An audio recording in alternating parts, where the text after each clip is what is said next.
샬롬 샬롬 샬롬 샬롬. 하나님 사랑합니다. 여러분 주 안에서 사랑합니다. 오늘 출애굽기 20장 1절에서 17절까지의 말씀이죠. 십계명에 대한 말씀이 17절까지 저희들 읽었습니다. 나타나 있죠.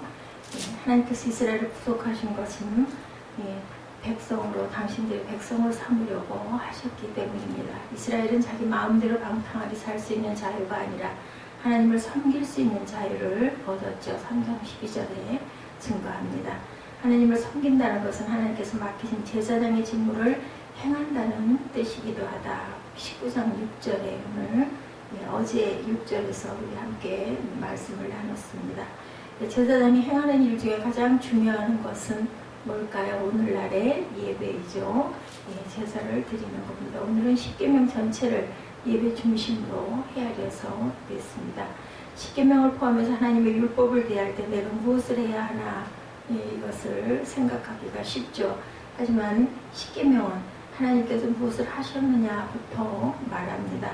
나는 너를 애굽 땅 종되었던 집에서 인도하여 낸 너의 하나님 야훼다. 1절 2절에 증거합니다. 무엇을 하셨어요? 종된 집에서 인도하여 낸 내 하나님 야훼니라. 그러나 율법이 대할 때 내가 무엇을 해야 한다는 생각을 내려놓고 하나님께서 무엇을 하셨는지 우리가 기억할 필요가 있다는 거죠. 나를 위해 행하신 하나님의 일을 생각할 때 그분을 기꺼이 나의 왕으로 모실 수 있고 그분의 말씀에 마음으로 복종할 수 있기 때문입니다. 모든 율법은 구속의 은혜에 기초를 두고 있죠. 은혜를 잊어버린 채 율법을 지키려고 했으면 바리새인이 됩니다. 율법을 대할 때도 은혜가 더 견고해지는 일에 초점을 두어야 되겠죠. 제1계명은 예배 대상에 대한 계명입니다. 너는 나 외에 다른 신들을 내게 있게 하지 말지니라. 3절에 이렇게 시작이 되죠. 법률 조항들은 최고의 목표가 아니라 우리가 최소한 지켜야 할 그러한 기록들을 여기가 나타나 있다는 것을 알아야 되겠다. 하지만 그 최소한의 명령은 최고의 목표를 향하고 있습니다. 다른 신들을 예배해서는 안 된다 하는 금지 명령 속에 하나님만 신뢰하고 소망하고 사랑하도록 하는 숭고한 뜻을 가지고 있죠. 사람은 우상시하는 것, 돈, 쾌락, 출세, 명예, 성공 그런 것들을 신뢰하고 소망하고 사랑하며 시간과 열정을 바칩니다. 이처럼 야훼 대신 다른 존재를 신뢰하고 소망하고 사랑하면서 시간과 정열을 바치는 것이 야훼께서는 금하신 우상 숭배였다. 제2계명은 예배 방법에 관한 계명이죠. 너를 위하여 아무 형상도 만들지 말고 절하거나 섬기지 말라. 4절 5절에 나타나죠. 너를 위하여 고안된 예배 방법에는 예배자의 욕망이 담겨 있습니다. 좋은 명분을 붙일지라도 제 마음대로 신을 만들어 제 마음대로 다루려는 우상 숭배자의 마음과 같아집니다. 명분을 붙일지라도 내 마음대로 신을 만들어 마음대로 다루려는 그런 마음이 있다. 하나님을 잘 예배하려고 형상을 만들었어도 형상은 그분의 신성을 축소하거나 왜곡합니다. 하나님의 영광스러움이 송사된 하나님 닮은 우상이 되기 쉽다는 거죠. 그래서 하나님은 자기 뜻대로 예배하는 자를 질투하시며 나를 미워하는 자로 간주하십니다. 주님 뜻대로 예배하는 자만 나를 사랑하고 내 계명을 지키는 자로 여기신다고 5절 하반절과 6절에 증거합니다. 구약은 하나님의 방법대로 예배하지 않을 때 무서운 진노가 임했음을 보여주죠. 예레미야 10장 1, 2절, 역대하 26장 19절, 20절에 나타납니다. 그 결과 후손 3, 4대까지 그 결과가 미칩니다. 이토록 엄중한 징계는 죄인이 하나님께 나아갈 때는 반드시 하나님께서 제시하는 방법을 따라야 함을 가르치고 있죠. 하나님은 그분의 방법대로 예배하는 자를 1000대까지 기억해 주시는 복을 주시겠다고 그러죠. 제3계명은 예배 태도에 관한 계명이다. 야훼 이름을 망령되이 함부로 부르지 말아라. 이렇게 7절에 나타나 있습니다. 함부로 부른다는 것은 입술의 문제가 아니라 마음의 문제입니다.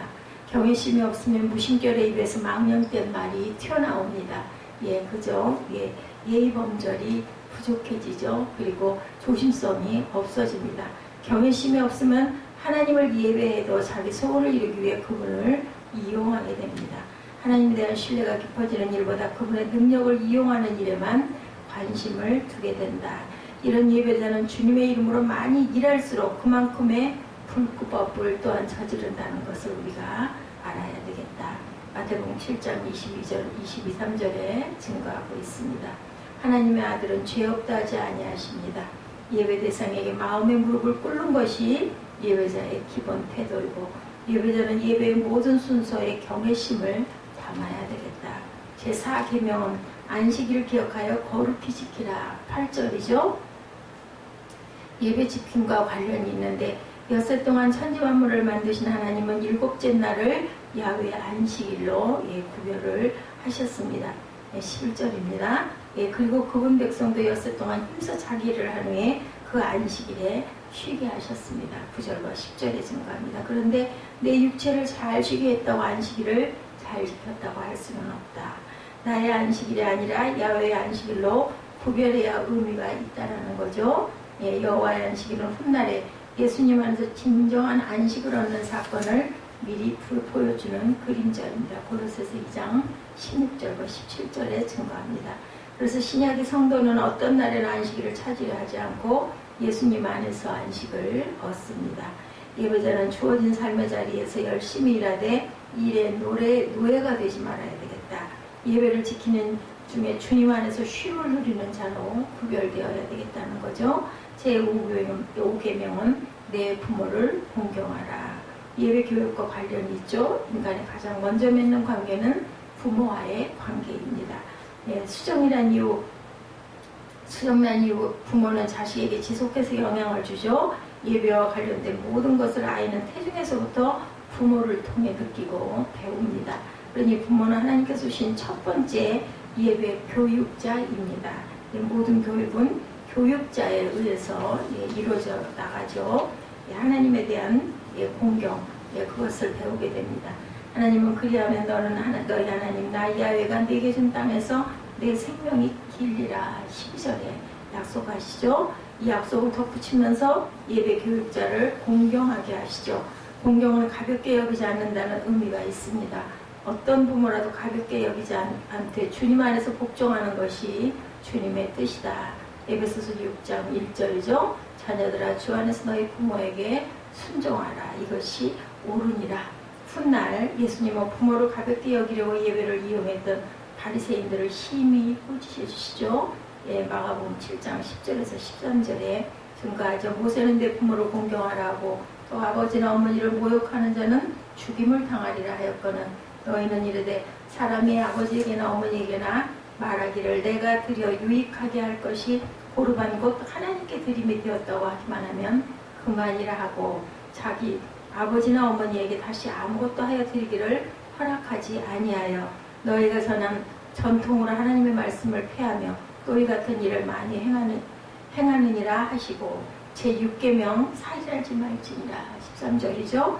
예배자의 생명관에 관한 계명입니다. 창조주는 모든 생명의 주인이시기 때문에 우리는 그 주인이 만드신 그러한 것을 파괴해서는 안 되겠다.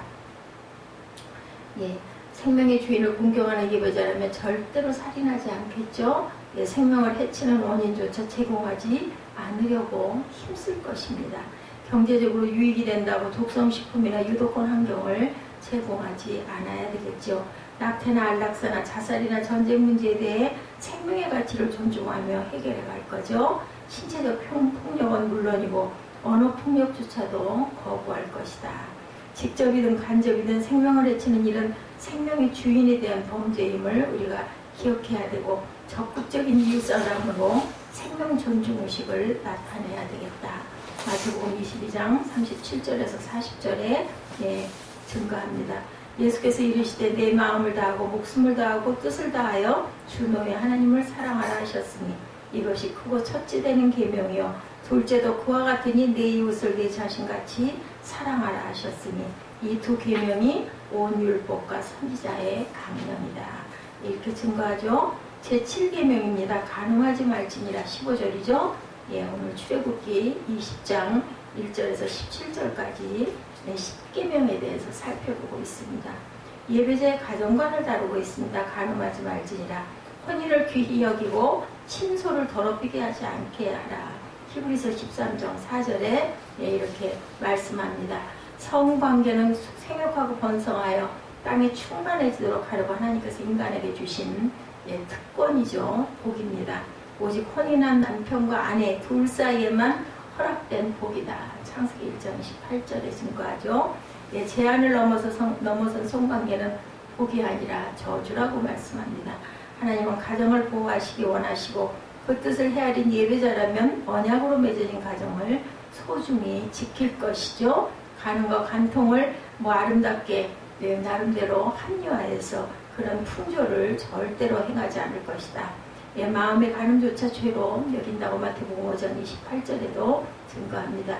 육과 영의 온갖 더러운 것에서 자신을 깨끗하게 하려고 힘쓸 것이다. 고린도후서 7장 1절이죠. 그런즉 사랑하는 자들아, 이 약속을 가진 우리는 하나님을 두려워하는 가운데서 거룩함을 온전히 이루어 육과 영의 온갖 더러운 것에서 자신을 깨끗하게 하자. 이렇게 증거하죠. 제8계명 도적질하지 말라 15절이죠. 예배자의 소유관을 다룹니다. 원죄가 없었던 하와조차도 선악과를 따먹었죠. 세상을 다 가져도 더 가지고 싶은 것이 인간의 욕망이고 마음입니다. 조금 더 소유하면 더 행복할 것이라고 착각하는 마음에서 하나님의 것조차 대담하게 훔치는 그러한 그 원죄를 지게 됩니다. 부당이 등에 대해서 잠언 11장 1절에는 속이는 저울은 야훼께서 미워하시나 공평한 추는 그가 기뻐하시느니라 이렇게 말씀합니다. 불로소득이나 지나친 소득도 다른 예배자의 빈궁을 초래하므로 하나님 보시기에는 건전한 소유가 절대로 아니다. 예배자는 소유 문제에서도 하나님의 영광을 드러낼 줄 알아야 되고 분배뿐만 아니라 소유 과정에서도 이웃의 유익을 생각해 줘야 되겠다. 제9계명입니다. 내 이웃에 대하여 거짓 증거하지 말라 16절이죠. 예배자의 언어생활과 관련된 계명인데 일상생활에는 습관성 거짓말이 많습니다. 그죠? 과장하기, 축소하기, 성급하게 단정하기, 의도를 왜곡하게, 말의 느낌을 바꾸어 전달하기, 상황에 따라 말 바꾸기 등은 공정성이나 일관성이 부족해서 생기는 소극적 거짓말이죠. 우리가 거짓말을 전혀 안 하고 살 수가 없다라는 생각을 많이 합니다. 상대방의 기분을 나쁘게 할까 봐서 그죠? 마음에 없는 소리를 우리가 할 때도 있고 또한 꼭 얘기해 줘야 될 것을 꿀꺽 삼킬 때도 있습니다. 일상생활에는 이렇게 습관성 거짓말이 생길 수밖에 없죠. 그런데 거짓 증거는 고의로 속이는 적극적 거짓말이다. 그렇죠? 악심을 품고 이웃을 해롭게 하려거나 진실을 밝히면 내가 손해볼 일을 이웃에게 떠넘기려는 것이죠. 아무리 좋은 의도의 거짓말이라도 거짓 자체를 선하다고 해서는 절대로 안 되겠다. 이사야 5장 20절에 증거하고 있습니다. 그리고 거짓은 신뢰관계를 깨뜨리는 데서 사단적인 파괴력을 지녔기 때문이라고 요한복음 8장 44절에 너희는 너희 아비 마귀에서 났으니 너희 아비의 욕심대로 너희도 행하고자 하느니라. 그는 처음부터 살인자요 진리가 그 속에 없으므로 진리에 서지 못하고 거짓을 말할 때마다 제 것으로 말하는 이는 그가 거짓말장이요 거짓의 아비 되었습니다. 이렇게 증거합니다. 성도도 유능하지 못할 수 있지만 믿지 못할 증인이라면 곤란하겠죠. 진실한 증인이란 은밀한 비밀이나 추악한 욕망을 솔직하게 그렇게 막 깨뜨려서 내놓는 사람이 아니다. 잠언 11장 13절에 두루 다니며 험담하는 자는 남의 비밀을 누설하나 마음이 신실한 자는 그런 것을 숨긴다. 이렇게 증거하죠. 그리고 20장 19절에도 두루 다니며 험담하는 자는 남의 비밀을 누설하나니 입술을 벌린 자를 사귀지 말지니라. 남의 비밀을 누설하는 자를 사귀지 말아라. 25장 9절에도 너는 이웃과 다투어도 변론만 하고 남의 은밀한 일은 누설하지 말라. 내게 손해가 되어도 진실한 증언으로 이웃을 지켜줄 수 있는 사람이어야 한다. 이렇게 말씀합니다. 이웃과 다투거든 절대로 변론만 하고 남의 은밀한 비밀을 누설하지 말라. 내게 손해가 되어도 진실한 증언으로 이웃을 지켜주라. 언제 어디서나 일관성 있게 진리를 말할 수 있는 사람, 신뢰받는 증인이라면 평소 언어생활도 신뢰받을 수 있어야 된다. 제10계명입니다. 예배자의 마음 문제를 다루고 있습니다. 1계명부터 9계명을 범하는 동기가 탐심이고 죄의 유혹은 마음의 탐심을 부채질하는데 마음을 내주면 행동도 무너진다. 탐심은 열정이 아니죠. 하나님께서 정하신 선물을 넘어선 열정이기 때문에 이런 것은 죄입니다. 주로 이웃의 소유와 비교할 때 탐심은 생기는데 그래서 내 이웃의 집을 탐내지 말지니라. 내 이웃의 아내나 그의 남종이나 그의 여종이나 그의 소나 그의 낙이나 물은 내 이웃의 소유를 탐내지 말라. 오늘 보면 17절에 증거합니다. 이웃의 부동산이나 연봉이나 잘난 자식을 탐내지 말고 탐심은 멈추지 않고 조금 더를 외치기 때문이다. 이 탐심은 하나님을 조금 더 알아갈수록 조금씩 제어가 된다는 것을 우리가 생각합니다. 하나님이 내 방패와 상급이 되신다. 창세기 15장 1절이죠. 이후에 야훼의 말씀이 환상 중에 아브라함에게 임하여 이르시되 아브라함아 두려워하지 말라. 나는 내 방패요 너희 지극히 큰 상급이니라. 이렇게 말씀합니다. 온갖 좋은 은사와 선물이 누구에게서? 하나님께 나오죠. 야고보서 1장 17절에도 하늘에 속한 모든 신령한 복으로 우리에게 복 주시는 분이다. 또한 에베소서 1장 3절에도 증거합니다.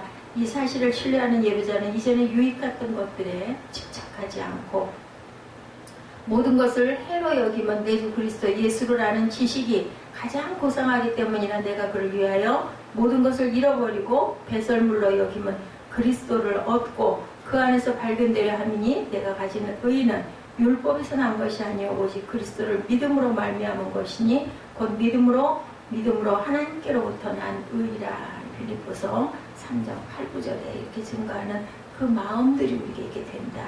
이 땅에 있는 것들을 탐내지 않고 자족할 줄 알 때 경건은 우리에게 큰 이득을 준다고 요한일서 2장 15절과 디모데전서 6장 6절에 증거하고 있는데 디모데전서 6장 6절 보니 그러나 자족하는 마음이 있으면 경건은 큰 이익이 된다. 우리가 항상 자족할 줄 알아야 되겠죠. 우리 주신 것에 대해서 만족하고 감사할 줄 알아야 되겠습니다. 하나님을 향한 예배는 이웃을 향한 삶과 절대로 분리되지 않는다고. 하나님께 바르게 예배했다면 그분께 영혼의 무릎을 꿇은 흔적이 삶에서 나타날 것이기 때문이다. 최소한 지켜야 할 계명 속에도 숭고한 하나님의 뜻을 잘 헤아릴 것이고 실패를 반복할지라도 포기하지 않고 그분의 뜻을 행하려고 하는 저와 여러분들이 되어야 한다고 하나님께서는 오늘도 말씀하고 계십니다. 은혜로 구속되었으니 마음대로 살 수 있게 되었다는 식으로 절대로 우리가 반응하지 않게 되죠. 은혜 받은 자다운 모습을 나타내려고 애쓸 것입니다. 그러면서 온전히 계명을 지킬 수 없는 죄인임을 인정하면서 회개하는 마음으로 하나님의 은혜를 더욱 붙들고 살아가게 될 것입니다. 오늘도 이제 더위도 막바지를 넘어섰죠. 이제 입추가 지났습니다. 곧 산들산들한 바람이 아침 저녁으로 불어올 것이에요. 하나님께서는 우리가 이렇게 참고 넘기고 나면 좋은 곳으로 갚아주신다라는 것, 오늘 10계명을 통해서 우리가 함께 은혜를 나눴습니다. 우리 1계명부터 10계명 조금 길지만 1절에서 17절까지 교독하시고 기도하는 시간을 갖도록 합니다.